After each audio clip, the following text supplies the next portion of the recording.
नमस्ते बच्चों। आज मैं आपके लिए लेकर आई हूँ पाठ 10 केस जो पूरक पठन है और जिसके लेखक है मनीश्वरनाथ रेणु। तो चलिए देखते हैं आज पाठ। ये फनीश्वर रेणु जो है ये आज़ादी के बाद के प्रेमचंद की इन्हें संज्ञा दी जाती है और इनकी कहानियों और उपन्यासों में आंचलिक जीवन की गंध तावसूर नजर आता है। ये गद्य जो दिया गया है इसमें आंचलिक कहानी बिहार जो है कि ग्रामीण जीवन पर आधारित है और इस कहानी के माध्यम से कथाकार ने ग्रामीण जीवन, सामाजिक संबंध, कारागिरी, कारागारों के स्वाभिमान आदि को बड़े ही सुंदर ढंग से प्रस्तुत किया है। तो चलिए देखते हैं ये पाठ। खेती बाड़ी के समय गांव के किसान सिरचन की गिनती नहीं करते। इस सिरचन को ये मानते ही नहीं थे। लोग उसको बेकार ही नहीं, बेगारा समझते थे। किसी काम का मतलब बिना काम किए पैसे ले जाने वाला। इसलिए खेत खलियान की मजदूरी के लिए कोई नहीं बुलाता था और उसे क्या होगा, उसे बुलाकर ऐसे लोग कहते थे दूसरे मजदूर खेत पहुंचकर 1/3 काम कर चुके होंगे, तब कहीं सिरजन राय हाथ में खुरपी डुलाता हुआ दिखाई पड़ेगा। पगडंडी पर तौल कर पांव रखता हुआ, पगडंडी मतलब चलने के लिए जो रास्ता होता है उसे पगडंडी कहते हैं। धीरे धीरे वो चलता आ रहा होगा। मुफ्त में मजदूरी देनी हो तो और बात है, मतलब कोई भी इसे मुफ्त में मजदूरी नहीं देना चाहता है क्योंकि इसकी एज में वैसे हो चुकी है और इस कारण ये क्या नहीं होता है, इसे कोई काम करवाना नहीं चाहता है। आज शिक्षण को मुफ्त को काम छोटोर कह ले कोई। एक समय था जब उसकी मड़ैया के पास बाबू लोगों की सवारियां बंधी रहती थी। इतना ये शिक्षण क्या था, बहुत काम का था, लेकिन आज उसकी उम्र हो गई है इसलिए इसकी ये हालत है। उसे लोग पूछते ही नहीं थे, उसकी खुशामद भी करते थे। अरे शिक्षण भाई, आप तो तुम्हारी हाथ में यह कारागिरी रह गई है। सारे इलाके में एक दिन का समय निकाल कर चलो। बड़े भैया भी चिट्ठी आई है, शहर से सिरसन से एक जोड़ा चीक बनाकर भेज दो। मुझे याद है मेरी माँ जब भी सिरसन को बुलाने के लिए कहती, मैं पहले ही पूछ लेती भोग क्या लगेगा, चढ़ावा क्या देना पड़ेगा। माँ हंसकर कहती, जा जा बेचारा, मेरे काम में पूजा भोग की बात नहीं उठाती कभी। पड़ोसी गांव के पंचानंद चौधरी की छोटी लड़की को एक बार मेरे सामने ही बेपानी कर दिया था सिरसन ने। तुम्हारी भाभी नाखून से खांड कर तरकारी परोसती है और इमली का रस डालकर कढ़ी तो हम मामूली लोगों की घरवालियां बनाती है। तुम्हारी भाभी ने कहाँ से बनाना सीखा है। मतलब जब इसे ये कुछ खाने के लिए कोई इसे काम के बदले देता था तो ये ऐसे ही क्या कहता था कि ये भाभी जो है नाखून काटते काटते तरकारी क्या करती है, परोसती है और जो इमली का रस डालकर कढ़ी तो हम कैसे बनाते हैं, दही का जो ताप बनता है, छाछ बनता है, उससे कढ़ी बनती है। लेकिन ये क्या करती है, उसमें इमली का पानी डालती है और उससे क्या बनाती है, कढ़ी बनाती है। इसलिए सिरचन को बुलाने के पहले मैं माँ से पूछ लेता। सिरचन को देखते ही माँ पुलस कर कहती, आओ सिरचन, आज नैनू मत रही थी तो तुम्हारी याद आई। घी के खाखोर रंग के साथ चूड़ा तुमको बहुत पसंद है ना। और बड़ी बेटी ने ससुराल से संवाद भेजा है, उनकी ननद रूठी हुई है मोती की शीतला पाटी के लिए। शीतला पाटी का मतलब होता है बिछाने के लिए एक चटाई होती है, चटाई, तो उस चटाई को क्या कहते हैं, शीतला पाटी कहा जाता है। तो वो कहती है कि वहां से क्या है, इस प्रकार से संदेशा आया हुआ है। और ये मेथी का मतलब एक घास होती है और छीक का मतलब होता है बांस की तिलियों का बना हुआ पर्दा, उसे क्या कहते हैं, छीक कहा जाता है। शीतला पेटी तो मैंने आपको बताया, उसका मतलब होता है चटाई। ओके, और इस प्रकार से वो कहती है कि क्या है, इस प्रकार से वहां से डिमांड आई हुई है। सिरचन अपनी पनियानी जीभ को संभाल कर हंसता, घी की सुगंध सूंघ ही रहा हूँ काकी, नहीं तो इस शादी ब्याह के मौसम में दम मारने की भी छुट्टी कहाँ मिलती है। इस प्रकार से वो लोग उनको बताता है कि इसके पास बहुत काम है, शादी का माहौल चल रहा है तो इसके पास बहुत ऐसा काम आ रहा रहा है तो आपने जो बनाया हुआ वो घी डालकर जो कुछ भी खखोरने के साथ ये आपने जो बना हुआ है घी डालकर, तो उसकी सुगंध जो है उसे खींचकर यहाँ पर ले आए। सिरचन जाति का कार्य है। मैंने घंटों बैठकर उसके काम करने के ढंग को देखा है। एक एक मोती और पटेल को हाथ में लेकर बड़े जतन से क्या करता है, उसकी कुर्सी बनाता है। फिर कुचियों को रंगने से लेकर सुतली सुलझाने में पूरा दिन क्या करता है, ये समाप्त कर देता है। काम करते समय उसकी तन्मयता में जरा भी बाधा पड़ी तो गेहुआ सांप की तरह वो फुकार उठता है। उसे बिल्कुल पसंद नहीं आता उसके काम में कोई बाधा निर्माण करे। फिर किसी दूसरे से करवा लीजिए काम। सिरचन मुंह जोर है, काम चोर नहीं। मुंह से बड़बड़ाता है, ये काम चोर नहीं है, ऐसा वो कहता है। बिना मजदूरी के पेट भर भात पर काम करने वाला कारीगर है। दूध में कोई मिठाई न मिले तो कोई बात नहीं, किंतु बात में जरा भी झाला वह नहीं बर्दाश्त कर सकता। बात करते समय बहुत सावधानी से इसे क्या करनी होती थी, बात करनी होती थी। खाने पीने की अगर कमी है तो भी कोई बात नहीं थी। सिरचन को लोग चटोर भी समझते थे। तली बघारी हुई तरकारी, दही की कड़ी, मलाई वाला दूध, इन सब का प्रबंध पहले ही कर लो, तब सिरचन को बुलाओ, दुम हिलाता हुआ हाजिर हो जाएगा। चटोर मतलब मोह में चले आने वाला। तो इस प्रकार से उसे बुलाने के लिए ये सारी बातें लोग करते थे। और खाने पीने की चिकनाई की कमी हुई कि काम की सारी चिकनाई खत्म। भरपूर घी उसमें क्या होना चाहिए, आना चाहिए। बहुत अच्छे तरीके से सब कुछ खाना होना चाहिए। अगर खाने में कुछ भी कमी हो गई तो सिरचन काम नहीं करता था। काम अधूरा रखकर उठ खड़ा होता। आज तो अब अधक पाली दर्द से माथा ठनक रहा है, थोड़ा सा रह गया है, किसी दिन आकर पूरा करूंगा, ऐसा वो कहता था। और वो किसी दिन कभी आता ही नहीं था। किसी दिन मानो कभी नहीं।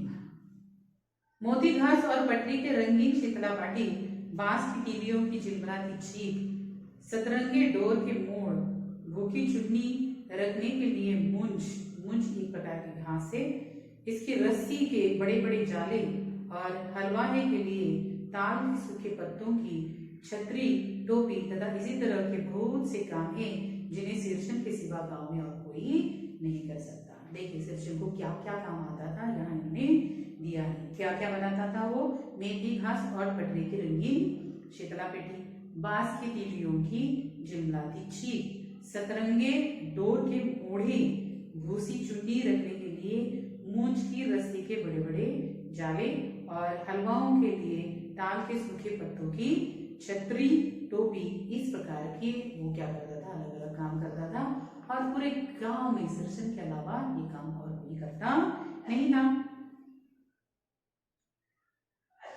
यह दूसरी बात है कि अब गांव में ऐसे कामों को बेकाम का काम समझते हैं लोग। अब ये जो पहले पुराने काम थे जो सिरचन करता था, ये काम हम लोग नहीं करते, ये बेकार काम है, बेमतलब का काम है, ऐसे क्या करते हैं लोग आज समझते हैं। बेकाम का काम जिनकी मजदूरी में अनाज या पैसे देने की कोई जरूरत नहीं है। बेकाम मतलब ऐसी मजदूरी है जिसके लिए कोई भी आपको दाम चुकाने की आवश्यकता नहीं है, ना कुछ खाने को देने की और ना ही आपको कुछ उसके पैसे देने की आवश्यकता है। बस आप क्या कर दो, पेट भर खिला दो, काम पूरा होने पर एक आध पुराना कपड़ा उसे दे दो और उसे क्या कर दो, विदा कर दो, वह कुछ भी नहीं बोलेगा। इस प्रकार से लोगों की क्या बन गई थी, आज सोच बन गई थी। ये बेचारा आता था, इतना अच्छा कारीगर था, इतना अच्छे प्रकार से क्या करता था, शीतला पेटी और ये चीख बनाता था, लेकिन लोगों को इसकी क्या नहीं थी, बिल्कुल भी कदर नहीं थी। लोग उसे पैसे अनाज वगैरह देने के बजाय क्या समझते थे, कुछ खाने के लिए कुछ थोड़ा बहुत दे दो तो सिरचन क्या हो जाएगा, खुश हो जाएगा बस, और क्या है, या पुराना कोई कपड़ा वपड़ा है तो उसे दे दो, कुछ भी नहीं बोलेगा, ऐसी बात नहीं। सिरचन को बुलाने वाले जानते ही सिरचन बात करने में भी क्या है, कारीगर है। महाजन टोली के भज्जू महाजन की बेटी सिरचन की बात सुनकर तिलमिला उठी थी। ठहरो, मैं माँ से जाकर कहती हूँ, इतनी बड़ी बात ही है बिटिया, बड़े लोगों की बस बात ही बड़ी होती है, नहीं तो 2-3 पटरी की पार्टियों का काम सिर्फ खेसारी का सत्तू खिलाकर कोई कराए भला। यह तुम्हारी माँ ही कर सकती है बबनी, शेरचन ने मुस्कुराकर जवाब दिया था। तो शेरचन जो था ये मुंह तोड़ जवाब देने वालों में से भी वो कहता है इतना अच्छा काम उसने किया है तो ये कोई क्या थोड़ा बहुत खिलाकर ही क्या कर सकता है, उससे करवा सकता है। तो रोक टोक बात करने में भी क्या था, माहिर था। इस बार मेरी सबसे छोटी बहन पहली बार ससुराल जा रही थी। मानो के दूल्हे ने पहले ही बड़ी भाभी को लिखकर चेतावनी दे दी थी। देखो क्या चेतावनी दी थी कि मनु के साथ मिठाई की पतीली न आए कोई बात नहीं है, मिठाई नहीं भेजे तो भी कोई प्रॉब्लम नहीं होने वाली, लेकिन 3 जोड़ी फैशनेबल चीक और पटेल की 2 शीतला पेटिये के बिना अगर मनु आई तो का मतलब आप समझ लीजिए। ओके, तो यहाँ पर उन्होंने दिया है कि मिठाई मिठाई कुछ नहीं चाहिए, लेकिन उनसे क्या चाहिए थे, एक 3 जोड़ी फैशनेबल चीक और 2 शीतला पेटी मनु के साथ चाहिए थी। भाभी ने हंसकर कहा बेरन वापस आ गई, जो भी उन्होंने डाइजेस्ट दिया है उसके लिए। इसलिए 1 सप्ताह पहले से ही शेरचन को उन्होंने क्या किया था, बुलाकर काम पर तैनात करवा दिया था। माँ ने कहा देखो शेरचन, इस बार नई धोती लूंगी, असली मोहर छाप वाली धोती लूंगी। मन लगाकर ऐसा काम करो कि देखने वाले देखते ही रह जाएं। पान जैसी पतली छुरी से बांस के तीलियां और कमानियों को चिकनाता हुआ शेरचन अपने काम में क्या हुआ, लग गया। रंगीन सुतलियों के झब्बे डालकर वह चीक बनने बैठा। 1.5 हाथ की बुनाई देखकर ही लोग समझ गए कि इस बार एकदम नए फैशन की चीक बन रही है। मछली भाभी से नहीं रहा गया, पर्दे की आड़ से वो बोली पड़ी, पहले ऐसे जानती कि मोहर छाप वाली धोती देने से अच्छी चीज बनती है तो भैया को खबर भेज देती। मतलब देखिए थोड़ा सा महंगा कोई बात नहीं, अगर ऐसी ही मतलब छाप वाली धोती देने से इतना अच्छा काम बन जाता है तो मैं तो पहले ही बता देती तो मेरा काम अच्छा बन जाता। काम में व्यस्त शेरचन के कानों में यह बात पड़ी गई। वो बोला मोहर छाप वाली धोती के साथ रेशमी कुर्ता देने पर भी ऐसी चीज नहीं बनती है बहुरिया।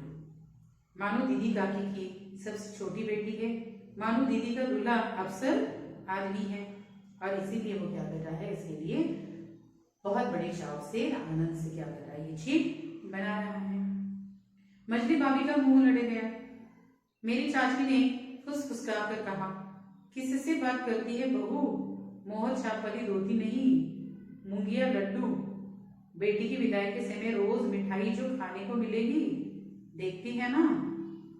दूसरे दिन चीक की पहली पांति में 7 तारे जगमगा उठे।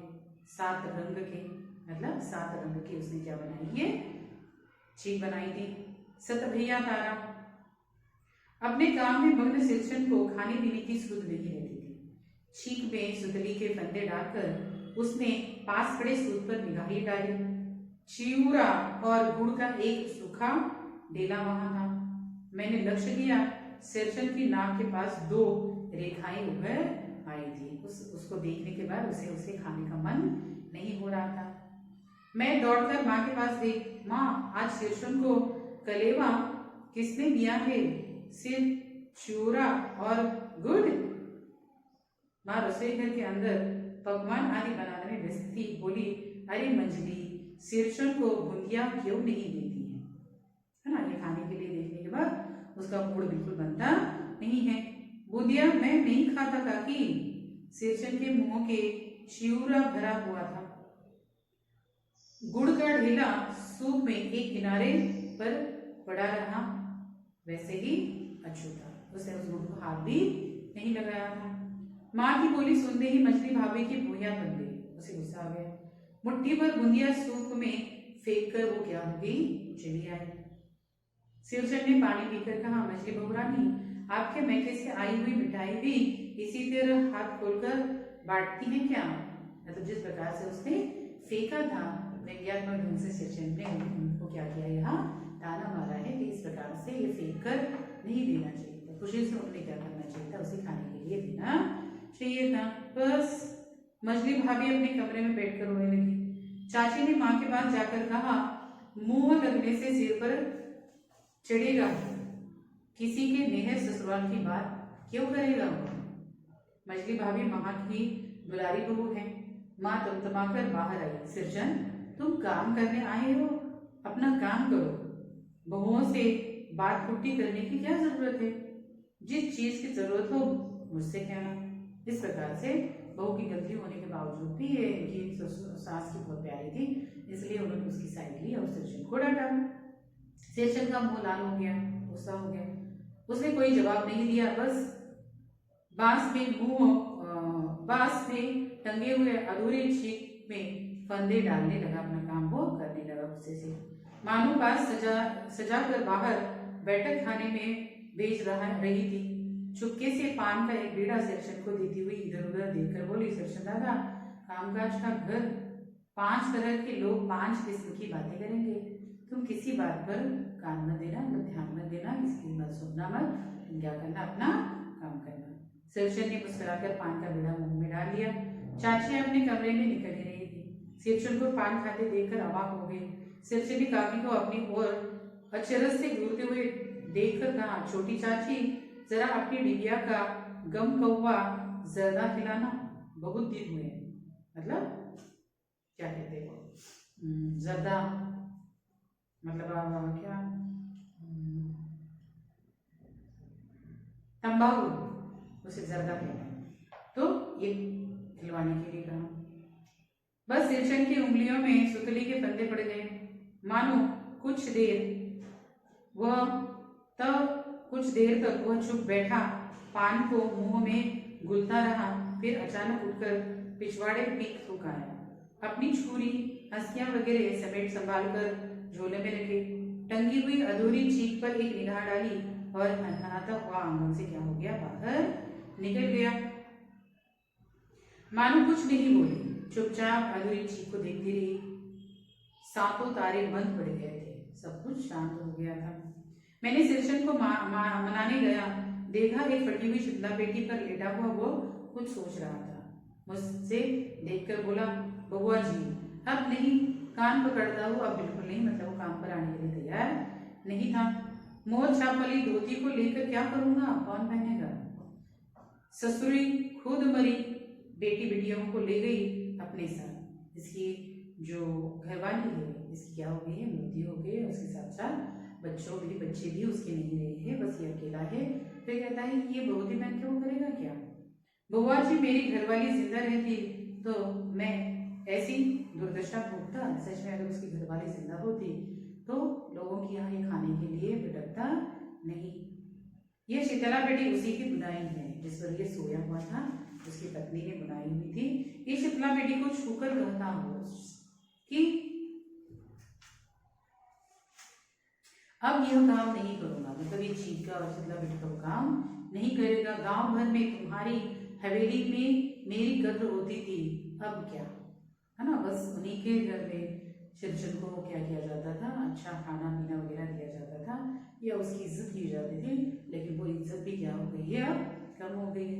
मैं चुपचाप वापस लौट आया, समझ गया कलाकार के दिल को क्या लगी है, ठेस लगी है, वह नहीं आ सकता। बड़ी भाभी अधूरी चीख के रंगीन छीट का झालर लगाने लगी। यह भी बेचा नहीं दिखलाई पड़ता, क्यों मानो? मानो कुछ नहीं बोली बेचारी, किंतु मैं चुप नहीं रह सका। चाची और मछली भाभी की नजर न लग जाए, इसमें भी ऐसा उन्होंने क्या किया, कह दिया। मानो को ससुराल पहुंचाने मैं ही जा रहा था। स्टेशन पर सामान मिलते समय देखा, मानो बड़े जतन से अधूरी चीख को मोड़कर लिए जा रही थी अपने साथ। मन ही मन सिरजन पर गुस्सा भी तो आई थी। चाची के सुर में सुर मिलाकर कोसने को जीव हुआ। कामचोर चटोर। गाड़ी आ गई। सामान चढ़ाकर मैं दरवाजा बंद कर रहा था कि प्लेटफॉर्म पर दौड़ता हुआ सिरजन पर नजर पड़ी। बुआ जी, उसने दरवाजे के पास आकर पुकारा। क्या है? मैंने खिड़की से गर्दन निकालकर खिड़की के स्वर में कहा। सिरजन ने पीठ पर लदी हुए बोझ को उतारकर मेरी ओर देखा। दौड़ता आया हूँ, दरवाजा खोलिए। मानो दीदी कहाँ है, एक बार देखूं। मैंने दरवाजा खोला। सिरजन दादा, मानो इतना ही बोल सकी। खिड़की के पास खड़े होकर सिरजन ने हकलाते हुए कहा, यह मेरी ओर से सब चीजें हैं दीदी। शीतला बेटी, चीख और एक जोड़ी असली खुशी की, और गाड़ी चल पड़ी। मानो मोहर छत वाली धोती का दाम निकालकर सिरचन को देने लगी, लेकिन सिरचन ने जीभ को दांत से काटते हुए दोनों हाथ जोड़ दिए, मतलब उसने उस दाम को लेने से मना कर दिया। मानो फुट फुट को रो रही थी। मैंने बंडल को खोलकर देखने लगा। ऐसी कारीगरी, ऐसी बारीकी, रंगीन सुतलियों को, फंदों का ऐसा काम पहली बार क्या कर रहे थे, देख रहे थे। इस प्रकार से ये सिरचन जो है, इसके दिल को लोगों ने क्या की थी, ठेस तो पहुंचाई थी, क्योंकि उसकी कारागिरी की तो कद्र नहीं थी। उससे काम तो करवाया जाता था, लेकिन बहुत बातें भी उसे क्या की जाती थी, सुनाई जाती थी। और जिस घर में उसकी इज्जत होती थी, आज उस घर में भी उसकी इज्जत नहीं है। ये देखकर उसका दिल बहुत क्या हो गया था, दुख गया था, या उसके दिल को क्या हो गई, बहुत ठेस पहुंची थी। लेकिन इसके बावजूद भी उसने क्या किया, मानो के लिए ये चीख और शीतला बेटी बनाकर 150 से दे दी। चलिए अब देखते हैं इसका स्वाध्याय। सूचना के अनुसार प्रतिज्ञा कीजिए। शीर्षन को आने वाला काम मैंने आपको पहले बता दिया था। शीर्षन को क्या क्या आता है, मोती घास और पटरी की रंगीन शीतला पेटी, पास की तीलियों की झिलमिलाती चीख, सतरंगे डोर के मोटे बनाना, भूसी चुन्नी रखने के लिए मूंग की रस्ते के जाले बनाना। शीर्षक का मेहनतना क्या होता था, देखिए कृति पूर्ण कीजिए में शीर्षक को क्या दिया जाता था मेहनत करने के बाद, तो पेट भर खाना और एकाध पुराना दुराना कपड़ा। मानू को उपहार में क्या मिला, क्या दिया था शीर्षक ने, शीतला पेटी और चीख और कुश की एक जोड़ी असनी, असनी मतलब बैठने के लिए जो होता है उसे कहते हैं, ये उसने क्या किया था, मानू को उपहार में दिया था। शीर्षक को लोग क्या कहते थे, मुफ्तखोर और कामचोर कहते थे। नंबर 3 देखिए, वाक्यों का उचित क्रम लगाकर लिखिए। जो सेंटेंस आपको दिए थे उस सेंटेंस को आपको क्या करना है, क्रमानुसार देना है। सातों तारे बंद पड़ जाना, ये मेरी ओर से है सब चीजें दीदी, ये तो सबसे लास्ट में होगा क्योंकि अंत में ये दे देता है। लोग उसे बेकारा ही नहीं बेगार समझते थे। देखिए ये आएगा फर्स्ट वन, मतलब तीसरा आएगा नंबर 1। मानो दीदी काकी की सबसे छोटी बेटी है, यह आएगा दूसरा। सातों तारे मन पड़ गए, यह आएगा तीसरा। और ये मेरी ओर से है सब चीजें है दीदी, यह आएगा चौथा। इस प्रकार से अभिव्यक्ति जो है, अभिव्यक्ति सवाल आपका पर्सनल रिस्पॉन्स टाइप होता है, तो आपको पर्सनली इसका क्या करना है, जवाब आपको देना है। अब देखते हैं यहाँ पर हम भाषा बिंदु। भाषा बिंदु में देखिए वाक्य है, इसका काल परिवर्तन आपको करना है और काल परिवर्तन करके आपको क्या करना है, इसमें लिखना है। तो यहाँ पर आप काल परिवर्तन देख लीजिए। पहले क्या दिया देखो, अली घर से बाहर चला जाता है, सामान्य भूतकाल, तो अली घर से बाहर चला गया, क्या लिखना होगा, तो चला गया, ये होता है सामान्य भूतकाल में। दूसरा आपको है आराम हराम हो जाता है, पूर्ण वर्तमान काल एवं पूर्ण भविष्य काल में आपको बदलना है।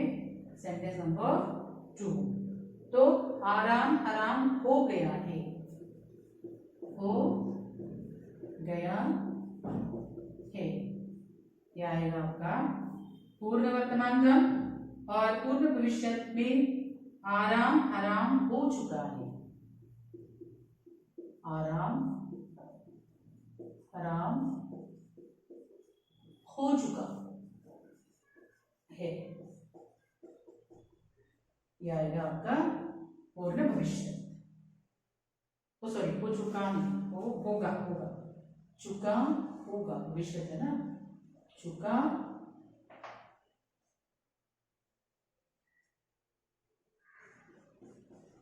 होगा। नंबर 3, सरकार एक ही टैक्स लगाती है सामान्य भविष्य का। सरकार एक ही टैक्स लगाएगी, टैक्स लगाएगी।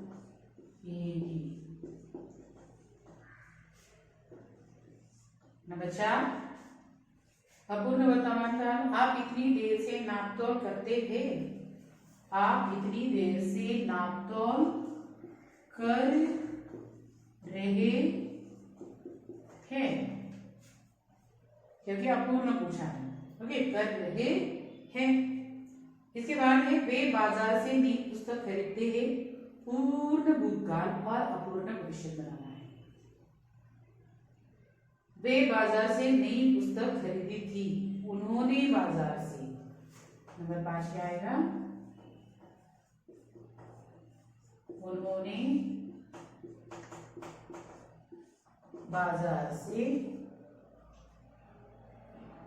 नई पुस्तक खरीदी थी,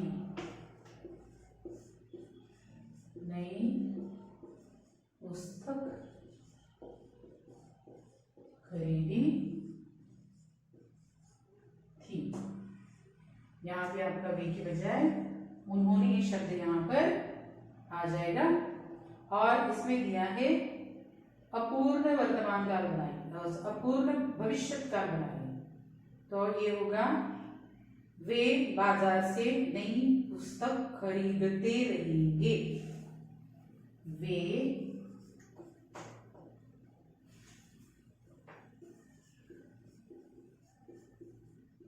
बाजार से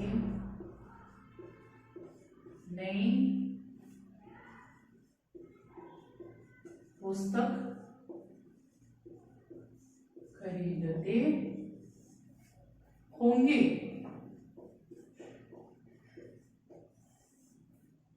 ओके, ये आपका आएगा अपूर्ण भविष्य काल।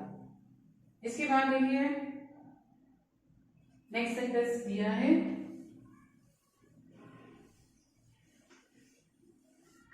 नंबर 6, वे पुस्तक शांति से पढ़ते हैं, अपूर्ण भूतकाल में बनाइए। वे पुस्तक शांति से पढ़ रहे थे, वे पुस्तक शांति से पढ़ रहे थे। नंबर 7, सातों तारे बंद पड़ गए, अपूर्ण वर्तमान काल में आपको बदलना है। सातों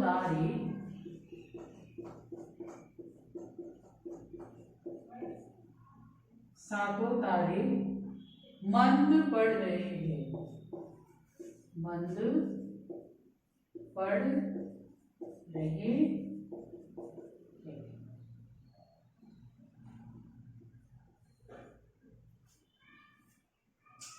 और अंतिम वाक्य है, मैंने खिड़की से गर्दन निकालकर झिड़की के स्वर में कहा। मैंने खिड़की से गर्दन निकालकर झिड़की के स्वर से कहा। अपूर्ण भूतकाल आपको बनाना है, तो इसमें होगा मैंने खिड़की से गर्दन निकालकर झिड़की के स्वर से कह रहा था मैं। ये क्या आएगा? पहले मैं आ गया, मैंने नहीं, मैं, इसको आपको बदलना होगा। खिड़की से गर्दन निकालकर खिड़की के स्वर से या स्वर में, स्वर में कह रहा था। ये कह रहा था, ये बदल जाएगा, और ये जो मैंने था, ये मैंने भी इसमें क्या हो जाएगा? ये बदल जाएगा, मैं आ जाएगा। ओके, तो इसी प्रकार आपको क्या किया है, नीचे एक सेंटेंस दिया गया है और उसे आपको क्या करना है? अलग अलग इसमें ढालना है। देखिए, मानो को ससुराल पहुंचाने मैं ही जा रहा था, ये कौन सा है? अपूर्ण भूतकाल, अब इसे सामान्य वर्तमान में आपको परिवर्तित करना है। मानू को ससुराल पहुंचाने मैं ही जाता हूँ। क्या होगा इसमें? मैं ही जाता हूँ। नंबर 1, मैं ही जाता हुआ आएगा। नंबर 2 क्या दिया है? सामान्य भविष्यत काल, तो मैं ही जाऊंगा।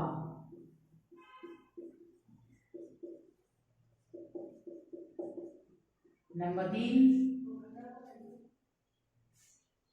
अपूर्ण भविष्यत काल में मैं ही जाता रहूंगा। मैं ही जाता रहूंगा। नंबर 4 पूर्ण वर्तमान काल मैं ही पहुंचा, मैंने ही पहुंचाया। मैंने ही पहुंचाया। ये आपका सेंटेंस होगा, पहुंचाया है।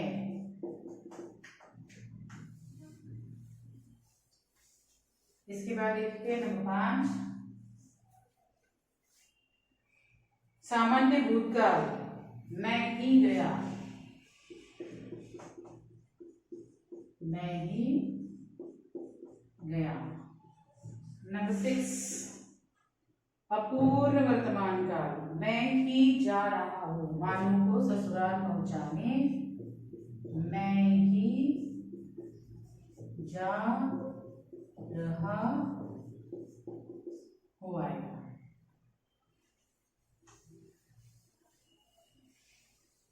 इसके बाद है नंबर 7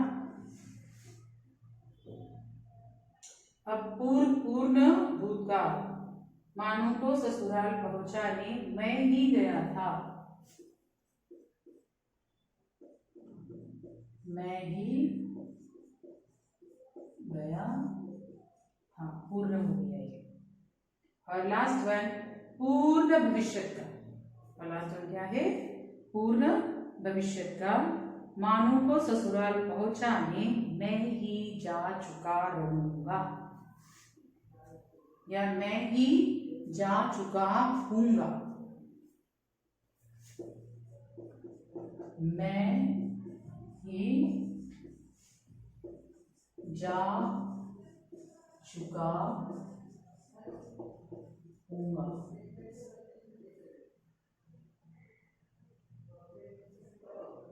ओके, तो ये है आपके सारे कालों के जवाब। ठीक है, आई होप मैंने जो आपको लेसन पढ़ाया और ये प्रश्न उत्तर और ग्रामर जो लिया आपको समझ में आ गया होगा। तो मेरे चैनल को लाइक सब्सक्राइब अवश्य कीजिए और बेल आइकन अवश्य दबाइए ताकि आने वाली नई वीडियो की नोटिफिकेशन आप तक पहुंचते रहे। चलिए मिलते हैं और एक नई वीडियो के साथ।